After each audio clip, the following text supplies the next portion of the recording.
सौभाग्यशाली तोता। बहुत समय पहले की बात है। एक छोटे से गांव के पास एक सुंदर जंगल था।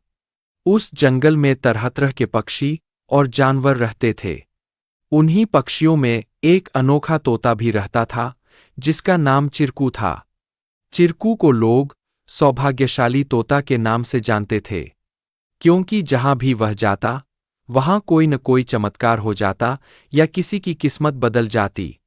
गांव के लोग मानते थे कि अगर चिरकू उनके घर आ जाए तो उनके जीवन में सुख और समृद्धि आ जाती है। चिरकू हमेशा खुश रहता और अपनी मधुर आवाज में गाने गाता। लोग उसे फल और अनाज खिलाते और उसकी भलाई की कामना करते थे। चिरकू भी गांव के लोगों से बहुत प्यार करता था और जहां भी जाता, खुशियां बांटता। एक दिन गांव में एक गरीब किसान, जिसका नाम रघु था, बहुत परेशान था। उसकी फसलें बर्बाद हो गई थीं और उसके पास खाने को भी कुछ नहीं था। वह दिन-रात मेहनत करता, लेकिन किस्मत उसका साथ नहीं दे रही थी। एक दिन रघु ने गांव के लोगों से चिरकू के बारे में सुना और सोचा कि शायद यह सौभाग्यशाली तोता उसकी भी मदद कर सकता है। रघु ने तय किया कि वह चिरकू से मिलकर अपनी किस्मत बदलने की विनती करेगा। अगले दिन वह जंगल की ओर चल पड़ा और चिरकू को खोजने लगा। बहुत ढूंढने के बाद उसे चिरकू एक पेड़ की डाल पर बैठे हुए मिला। रघु ने बड़े ही आदर के साथ कहा। चिरकू ने रघु की बातें ध्यान से सुनी और उसकी आंखों में दया उमड़ आई। चिरकू ने अपनी चोंच में एक छोटी सी चमकती हुई पत्ती उठाई और रघु को देते हुए कहा, यह जादुई पत्ती है।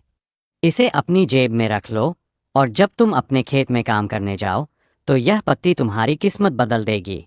रघु ने धन्यवाद कहा और वह पत्ती लेकर अपने घर लौट आया।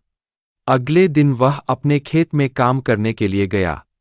जैसे ही उसने खेत में जुताई शुरू की, अचानक से बारिश होने लगी।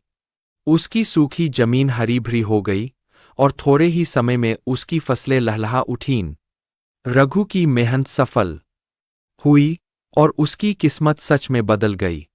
अब रघु के पास भरपूर अनाज था और वह फिर से खुशहाल जीवन जीने लगा।